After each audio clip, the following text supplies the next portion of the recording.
기도의 자리로 나오신 성도님들, 그리고 온라인으로 함께 하시는 성도님들을 주님의 이름으로 축복합니다.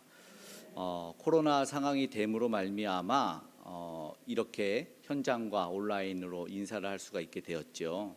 네, 이 코로나 전에도 사실은 이 휴대폰이 각자가 보급이 되고, 그리고 유튜브라는 것이 이렇게 네트워크가 인터넷망이 연결이 되면서 말씀도 찬양도 들을 수가 있게 되었어요. 그렇죠? 참 은혜와 감사지요. 그런데 한편에서 보면 말씀과 기도만 열려진 게 아니라, 찬양만 열려진 게 아니라 다른 사회적인 것들도 열려졌어요. 그죠? 때로는 악하기도 하고, 때로는 도저히 모를 것 같은, 그리고 상업적인 것들이 연결이 되다 보니까 이 온라인도 역시나 한편에 보면 동전의 양면과 같은, 그렇죠? 자칫 잘못하면은 악이 될 수도 있는 것 같은 것을 우리는 생각하게 되었습니다. 그런 것 같아요. 그러다 보니까 어떤 분이 이 유튜브를 한 아이디를 사용하면서 이렇게 말씀을 이렇게 듣는 신앙이 좀 깊으신 분이었나 봐요. 그런데 이제 동일한 아이디를 쓰다 보니까 이렇게 예배만 드리면 좋지만 또 이제 세상 좀 노래도 좀 좋아하셨던 것 같아요. 특별히 트로트를 좀 좋아하셨던 것 같아요.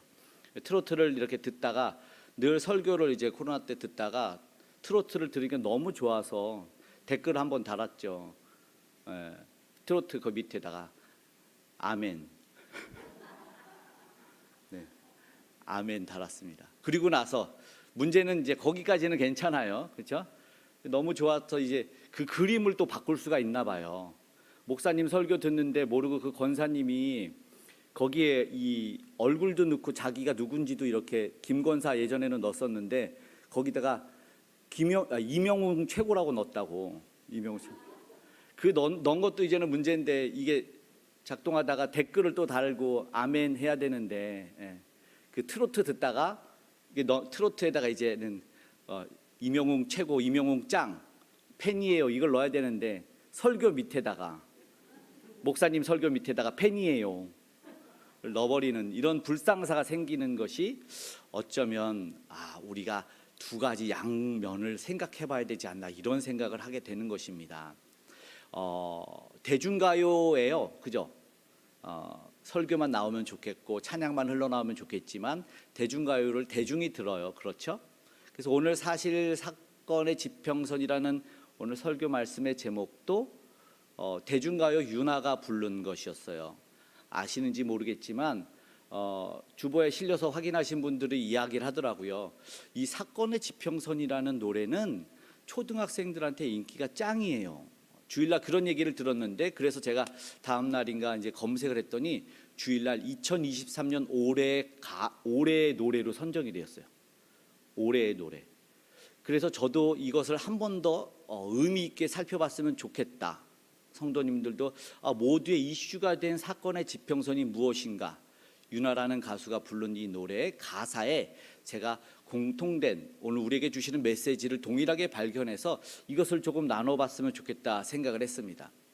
사건의 지평선이 무엇인가? 하나님이 이런 상황과 환경 속에서 우리가 단순하게 생각하지 않고 그런 상황을 가지고 기도하길 원하시는 상황들이 있잖아요. 그리고 조금 더 의미 있게 바라보길 원하는 것들이 있어요.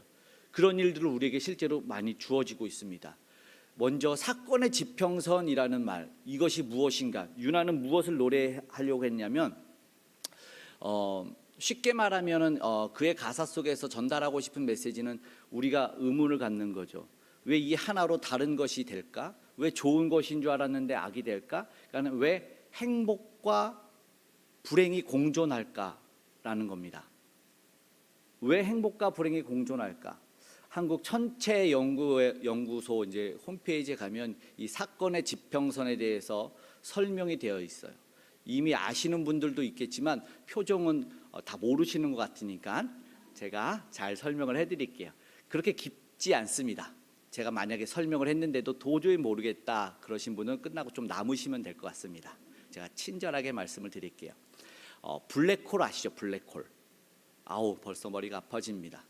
우주의 그 검은 구멍을 블랙홀이라고 하는데 거기에 빨려 들어가면 못 돌아온다는 건 아시죠? 네, 만화 영화 보셨군요. 빨려 들어가면 중력이 강해서 빛조차 돌아오지 못해요. 그래서 거기에 들어가냐 안 들어가냐의 이 경계면을 사건의 지평선이라고 합니다. 어떻게 되는지 몰라요. 한번 들어가 버리면. 그런데 유나가 무슨 노래를 한 거냐면 이별이라는 엄청 슬픈 것에 대해서 모퉁이를 지나면 이별은 힘들지만 이것은 두려운 것이지만 이별 노래를 되게 기쁘게 했어요. 무슨 말인지 알겠죠? 결국 이 사건의 지평선에 또 다른 전혀 다른, 그러니까는 한번 빨려 들어간 사람은 그 세계를 못 보는 거죠. 너무나 행복했던 사람과 함께 행복했는데 이 이별의 슬픔을 기쁨으로 승화해서 희망으로 노래해버린 거예요. 이것이 사건의 지평선이란 제목을 그 가수가 부른 이유입니다. 이제 조금 이해가 될 것 같아요. 사건의 지평선이라는 것이 우주적인 천체 우주 과학자들이 사용하는 블랙홀의 개념의 이 경계면이라는 것이지만 노래라는 세상 문화 대중가요로 흘려보내서 우리도 알지 못하는 세계가 있지, 그것을 가지고 불행과 안타까움과 슬픔으로만 받아들이는 것이 아니라 또 다른 이면에 대한 기대와 희망으로 노래할 수 있다라는 것이죠. 결국 말씀드린 것 같은 이 하나의 일을 가지고 여러 감정을 갖는 것을 양가적이라고 합니다. 두 가지 이상의 의미와 가치가 있는 것을 양가적이라고 하죠.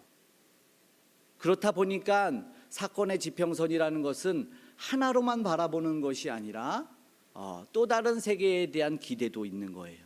이후에 무슨 일이 일어날까?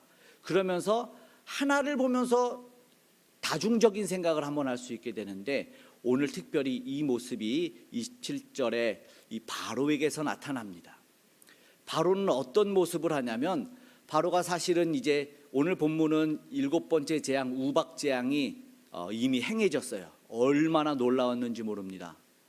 하늘에서 내리는 이 번개 우레소리가 너무 무서웠고, 이 우박은 이루 말할 수 없는 하늘의 심판과 진노였습니다. 그래서 아주 특별하게 바로는 오늘 고백합니다. 이전에는 6번째 재앙까지는 고백하지 않았지만 7번째, 이번은 내가 범죄하였노라 라고 고백을 하는 것입니다. 처음 고백을 하는데, 그런데 우리가 생각하는 고백과 조금 차이가 있는 거예요. 이번은 내가 범죄, 이 말 자체 속에 이전은 범죄 안 한 거야. 그러니까 무슨 말이냐면 회개하는 모습이 있는 것 같지만 그러나 그 안에 뭐가 있어요? 교만이 있어요. 이전엔 내가 잘못을 안 했다라는 것입니다. 분명히 고백하죠. 여호와는 의로우시고 나의 백성은 악하다라고 말하는데 그의 욕심이 어떻게 드러납니까? 28절에도 딱 보면 알 수 있죠. 이제 너희는 먼저 가서 제사를 지내라. 하나님이 내 백성을 보내라. 그것이 가장 큰 목적이었는데 지금 이에 자신의 욕심을 먼저 말하고 있는 것입니다. 먼저 이것을 치워달라고 말하는 것이죠. 회개라는 것은요, 하나님 앞에 정말 돌아서서 내가 악하다라는 고백이, 죄의 고백이 있었다면 지정의적인 회개가 있어야 되는 것이죠. 죄를 깨달아 알게 하고 그 죄가 미워서 의지적으로 그 죄에서 돌아서는 것을 회개라고 합니다. 그렇다면 하나님과의 관계가 얼마나 좋아지겠습니까? 사랑의 관계까지도 발전하는 것이 회개이죠. 참다운 회개. 그러나 전혀 그러한 모습이 없습니다. 내 욕심만 차리면 된다는 것이죠. 여기서 바로는 겉모양은 어쩌면 재앙을 그치고 나서 회복을 얻고 다시 평안을 얻고 싶지만 그 안에는 여전히 뭐가 있습니까? 바로에게는 안타깝지만 범죄할 바로는 여전히 보이고 있다는 것입니다. 사건의 지평선 넘어 다시 범죄할 바로가 보여지고 있다는 것이죠. 돌아섰어야 됐는데, 이제 그만 멈췄어야 됐는데 그러지 못하니까 말씀 속에서 이야기하는 것입니다. 모세가 그걸 몰랐을까요? 알았어요. 그러니까 30절에 아직도 두려워하지 아니하는 줄을 내가 아나이다. 모세가 그 모습을 보고 평가해 버린 것입니다. 사건이 끝나버릴 것 같으면, 끝나는 것 같으면 이제 너는 다시 원상태로 돌아와서 회복이 되고, 그러나 당신은 그러지 않을 걸 알고 있다는 것이죠. 재앙이 말이죠, 멈춘다고 하는 것은 어쩌면 좋죠. 그냥 열심히 살려고 했던 이들에게 알지만 이 애굽에 왜 이 재앙이 내리고 있는지 모르는 시골에 있는 백성들도 있을 거 아닙니까? 바로와 인근에 사는 사람이 아닌 사람들은 도저히 이 일이 어디서 일어나는지도 몰라요. 그 사람들에게는 이 재앙이 빨리 멈추면 너무 좋아요. 그런데 죄 지을 바로와 그의 신하들에게서는 이 재앙이 사실은 멈추면 안 되는 것이죠. 그렇다면 이것 역시 이 재앙도 양가적인 성격을 동시에 지니고 있다는 것입니다.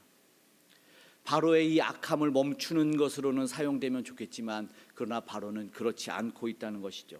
그렇기 때문에 이야기하고 있는 것입니다. 양면 동일 대상에 대해서 역시 다른 모습들이 공존하고 있는 것을 보게 되는 것입니다. 그래서 이야기하고 있는 것이 바로는 악함이 계속 남아 있는 것인데, 그것을 보면 이 다음에 우박재앙으로 말미암아 이 결과가 하나 있는데, 그것은 뭐였냐면 이거예요. 읽은 본문 다음이지만 밀가보리는 다 상했는데 밀과 쌀보리는 자라지 않아서 땅속에 있어서 우박의 피해를 입지 않았어요. 그러니까 재앙이 우박이 막 내리고 우레가 칠 때 두려워했던 자들, 우리가 지난 시간에 봤지만 두려워했던 자들은 종들도 피하고 사람도 피하고 가축도 막 피해서 우박을 피해서 살아남았었어요. 그런데 재앙이잖아요. 재앙. 밭을 집으로 들고 갈 수는 없죠. 유실수를 집으로 들고 갈 수는 없었던 거예요. 그러다 보니까 그 재앙이 막 남아 있었어요. 그런데 하나님이 어쩌면 오래 참으심이었을까요? 아직도 밀과 쌀보리는 자라지 아니한 거로 상하지 아니하였다는 말씀 속에서 하나님 편에서는 은혜고 바로의 편에서 믿는 구석입니다. 바로는 아직 뭐가 남았습니까? 믿는 구석이 있는 거예요. 내가 아직까지도 먹을 게 있잖아. 우리가 한숨 돌리고 봤었죠. 또다시 범죄의 자리로 나아가는 바로를 봤어요. 한숨 돌리면 범죄하고, 바로는 지금 믿는 구석이 있어요. 아직 재앙이 더 남았습니다. 아직 태양도 남아있고 장자, 나의 전부인 장자도 남아있어요. 그렇기 때문에 바로는 지금 회개 아닌 회개인 척, 죄의 고백 아닌 죄의 고백인 척을 하고 있다는 것입니다. 결국 악한 바로만 남아있는 것을 보게 되고, 그 악한 바로가 뭔가는 알죠. 뭘 알고 있습니까? 바로가 모세에게 기도를 해달라. 그러면 기도해달라.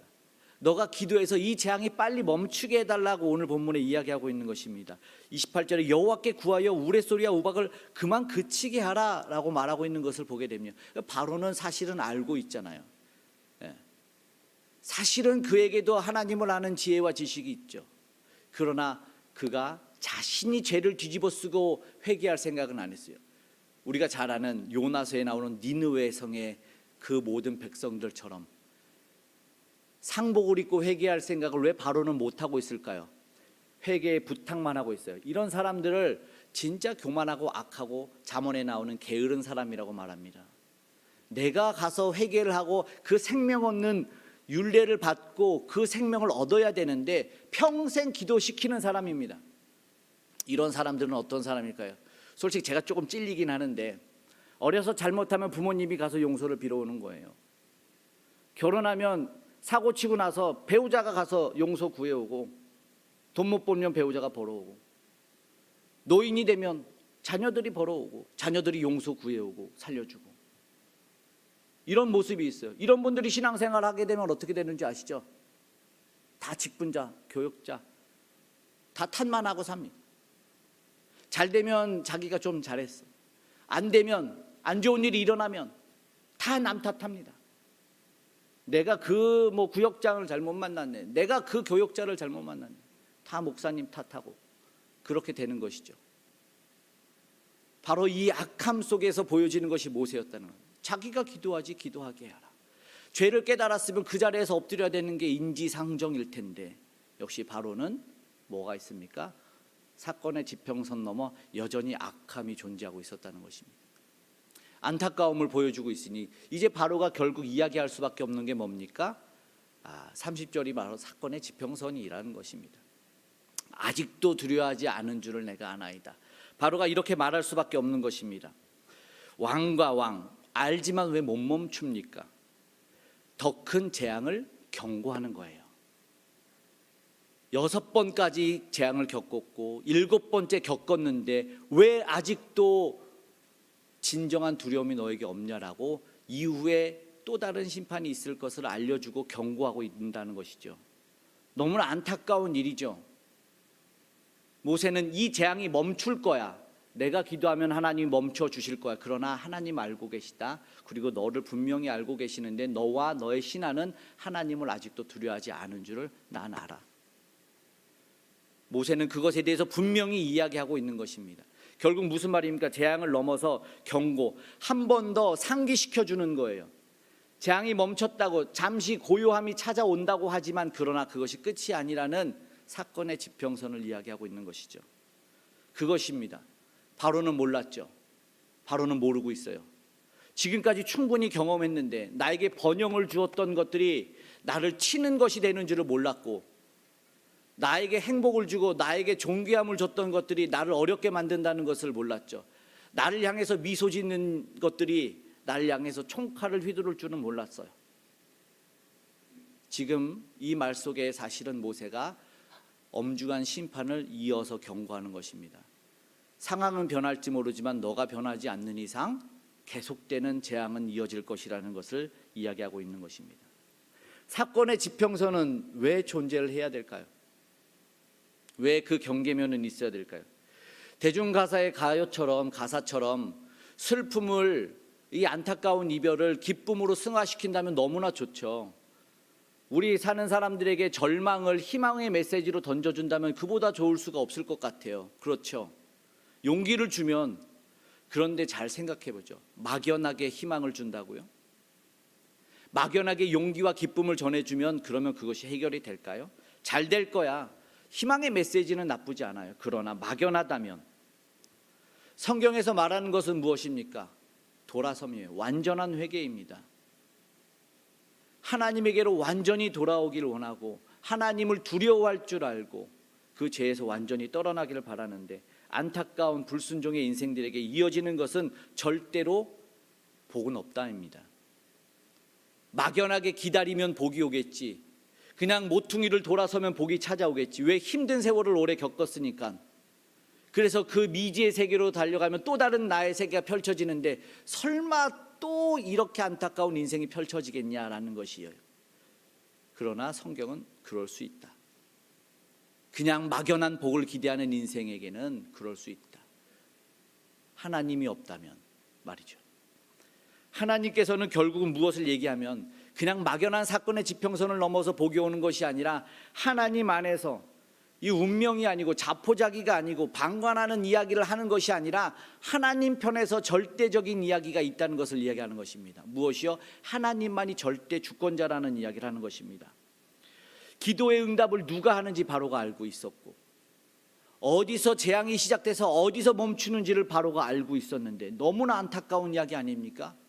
7번까지 경험했으면 이제는 더 이상 멈춰도 되는 것이었는데 그렇지 못해요. 창조주 하나님이셨어요. 이 하늘의 재앙을 보면서 크게 깨달아서 이번은 내가 범죄했다고 말하는 것은 하나님 당신은 창조주 하나님이셨다는 것입니다. 성경은 창조주 하나님을 말씀합니다. 하나님이 모든 것을 만드셨습니다. 무에서 유로 말씀으로 창조하셨어요. 그것을 성경에서 팍 열자마자 말합니다. 하나님께서 빛과 달, 해와 달을, 광명체를 만드셨어요. 우주를 만드셨어요. 결국 인생은 피조 세계였는데, 그런데 거기서 잘못된 생각들을 하고 있는 것이에요. 고난 속에서 욥이 절망할 때 하나님이 뭘 보여주신 줄 아시죠? 그를 하늘로 데려가서 창조의 세계를 보여주십니다. 무슨 차이입니까? 완전한 차이예요. 나는 창조주고 너는 피조물이다. 그 차이를 보여주죠. 거기에 대해서 하나님이 무엇을 우리에게 촉구할까요? 하나님은 믿음을 선포하시죠. 믿어줄래? 권면이 아니고, 믿을래? 청유가 아니고, 1장 1절의 창세기가 태초에 하나님이 천지를 창조하시나, 우리 인간으로 알 수 없는 단어로 시작하고 우리가 풀 수 없는 말로 시작을 해서 믿으라 말합니다. 성경은 선포합니다. 믿는 것만을 말합니다. 왜? 하나님이 절대 주권자이시기 때문에, 하나님 안에 모든 것이 있기 때문에 하나님만 믿을 것을 이야기하고 있는 것입니다. 창조주가 10가지 재앙을 통해서 보여주시고자 했던 모든 것, 땅과 공중과 하늘의 모든 것이 하나님에게 달려있음을 이야기하고 선포하고 있는 것입니다. 그것을 하나하나 하면서 그들이 잘못되었던 모든 것을 바로 잡아가는 것이죠. 유일한 믿음의 대상이 누구이신지를 알려주는 것이죠. 하나님만이 믿음의 대상이라는 것을, 하나님만이 은혜와 복을 주시는 창조주 하나님이시라는 걸 알려주고 계시다는 것이죠. 역사를 주장하시는 분, 생사화복을 막연하게 다음에 미지의 세계가 어떻게 펼쳐질지 모르는 복권과 로또 같은 인생을 이야기하는 것이 아니라 운명론이 어떻게 될지 모르는, 어떻게 되면 윤회론적인, 다음에 좀 잘하면 좋은 걸로 태어난 그런 이야기를 하지 않습니다. 하나님은 우리에게 어떠한 존재인지를 분명히 얘기하시고 자신이 누구인지를 분명하게 증거하고 있습니다. 저 믿지 않는 사람들이 왜 고난을 받아야 되지? 아직도 인간의 형상을 입고 있는데 가끔 질문을 제가 잊을만 하면 받는 것이 있어요. 왜 하나님이 살아계시다면 저 사람들은 고통을 겪지? 왜 아직도 가난한 사람들이 있고, 왜 굶어 죽는 사람들이 있고, 왜 온몸에 파리가 붙는 아이들이 살아야 되고 쓰레기 더미를 뒤지는 아이들이 살아야 되냐고 가끔 질문해요. 왜 전쟁과 기근과 테러가 멈추지 않냐고 질문해요. 그러면 하나님이 없는 것 아닙니까? 라고 말합니다. 하나님이 계시다면 하나님이 저 인간을 사랑한다면서요. 하나님이 형상을 닮았다면서요. 왜 저들을 그대로 놔둡니까? 라고 가끔 잊을만 하면 질문해요. 그러면 제가 한 두 가지 정도 얘기해요. 먼저는 그것 알려주신 것 하나님의 은혜다. 알려주신 것, 그걸 깨달은 것이 하나님의 은혜다. 그래서 내가 너를 기억했으면 좋겠다. 그래서 내가 너를. 무슨 말입니까? 아무도 알지 못하는데 너 그걸 알았네. 그래서 내가 너를. 미국 NGO 단체 컴패션이 그렇게 나왔습니다. 하나님한테 따지다가 그래서 내가 너를 보내려고. 그래서 내가 너를 이해요. 그래서 내가 너를 기도의 자리로, 그래서 내가 너를 살리는 자리로 보내고 싶은데 라는 것이죠. 따지기 위한 상황이 아니에요.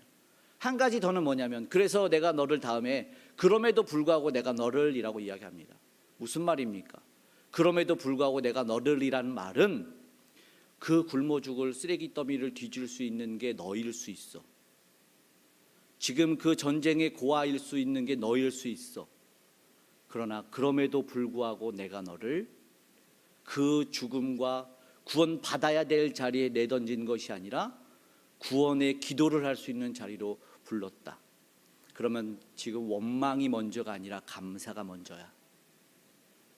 그럼에도 불구하고 내가 너를 불렀다는 것, 그럼에도 불구하고 내가 너를 불렀기 때문에 하나님께 감사하고 하나님이 나를 써주시기를, 나를 지금 살려주시기를 바라는 그 모든 것 은혜란, 그렇다면 내가 이전에 따졌던 그 모든 전제를 버렸으면 좋겠어요. 어셈션이라고 하는데 그거는 추론과 가설과 추상적인 것들을 이야기하는데 이 전제라는 것이 무서워요. 왜냐하면 내 경험에 의해서 나와요. 내가 주워 들은 이야기로 나와요. 그렇다 보니까 누가 이렇게 힘들면 아이고 너는 3일 기도를 안 해서 그래. 누가 저렇게 힘들면 너는 수요 예배 안 나와서 그렇지. 내 경험만 얘기합니다. 이게 전제인데 전제의 무서움을 갖고 있어요. 내가 평가합니다. 내가 배웠던 것 안에서 가둬서 하나님을 넣어버리고 모든 상황을 넣어버리는 이 전제의 무서움을 하나님은 사실은 버리길 원한다는 것이죠. 여기에 있어요. 다 담아버리는 것이죠. 하나님 저 사람 나한테 안 친절했는데 내가 왜 친절해요? 저 사람이 나한테 분명히 미소를 안 지었기 때문에 저 사람은 나를 미워하는 거야. 내가 갖는 전제는 미소. 본인은 이러고 다니면서 전제를 가지고 살아요. 우리는 문화적인 어떤 상황적인 환경적인 교육적인 그런 전제를 만들어서 말이죠. 그것이 문제가 뭐냐면 말씀을 앞서기 때문에 그래요. 하나님의 말씀을 전제로 하면 괜찮아요. 그럼 여기서 우리는 수정하는 기도를 해야겠죠. 나의 전제를 버리고 하나님의 말씀으로 채워달라고 이야기를 하고 기도를 해야 되는 것입니다. 그렇게 될 때 사실은 놀라운 이야기들이, 놀라운 일들이 일어나게 됩니다. 왜냐하면 내가 지금에 보는 이 모든 상황 속에서 사건의 지평선처럼 또 다른 것을 기대할 수 있는 것이 일어납니다. 동시에 일어나는 것들이 무엇이냐, 이것을 보게 된다는 것이죠. 결국 나는 몇 번의 경험으로 색안경 끼고 나는 선입견을 가지고 살았지만 바뀌는 것이죠. 사건의 지평선을 넘어서. 그렇다면 이것이 어디에 적용이 되냐면 선교와 전도와 다음 세대를 위해서 적용이 돼요. 무슨 말이냐면 그래요. 예전에 전도를 엄청 했는데 안 믿었던 사람이 있었어요. 우리 아내가 대학 다닐 때니까 한 50년 전인가? 20년 전에 대학 다닐 때 같이 한 음악을 했던 언니가 1월 달에 20여 년 만에 전화가 왔어요. 수연아, 너가 사모님이라면서, 사모님이 됐다면서 나 기도 좀 해줘라. 그전에는 전혀 믿지 않았던 분이 전화를 했어요. 1월 달에 명절 전에 기도를 해줬어요. 자신이 암에 걸렸대요. 간절하게 기도를 해줬어요. 스피커폰을 켜와서 영접 기도도 해줬어요.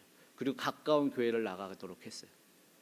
그리고 그 주에 바로 가까운 교회를 나가서 하나님을 만나고 엉엉 울었답니다. 그 다음 주에도 나가서도 더 엉엉 울었답니다. 이전에는 안 먹힐 것, 전혀 안 먹혔던 사람이었는데 언젠가 그 병이 하나님을 만나게 해줬어요.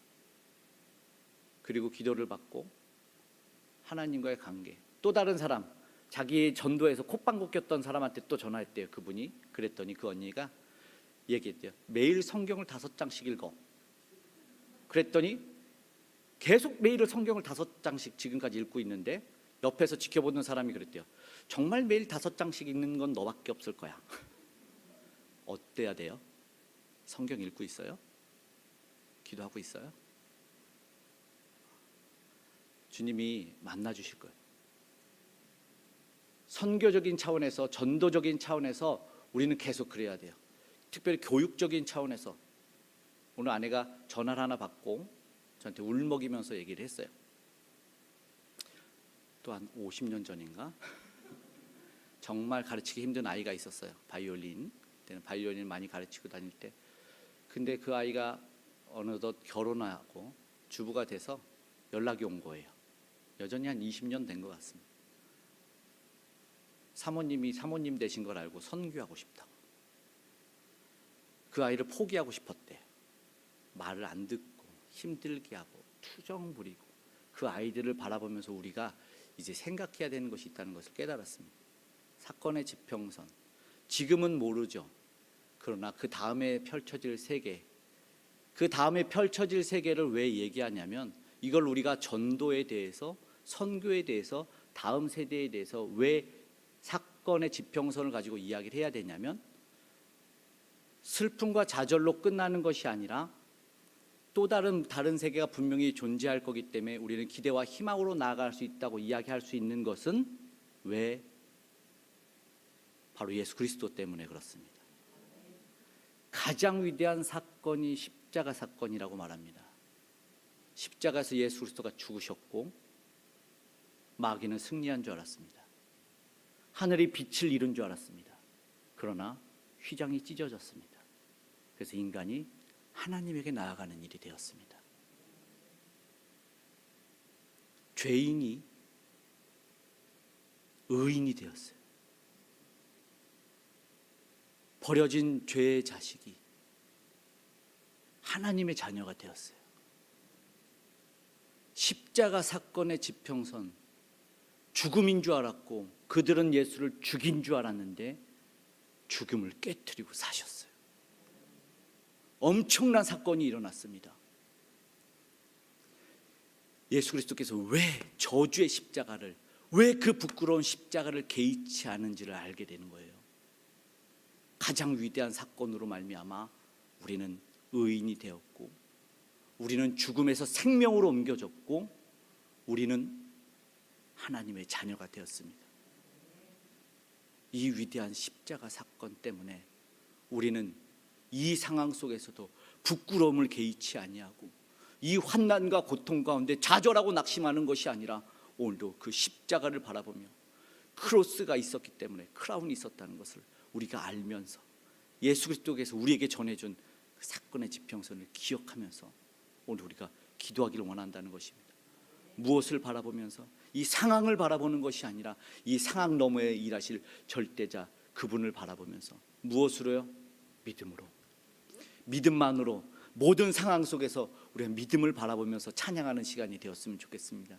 찬양의 고백에 우리의 믿음의 고백이 담기고, 그래서 다시 한번 우리를 이렇게 바꾸고 변화시킨, 우리에게 저주가 아닌 생명을 내려주신 그 하나님을 찬양할 수 있는, 우리 주 예수님을 높일 수 있는 우리 되길 간절히 소망합니다.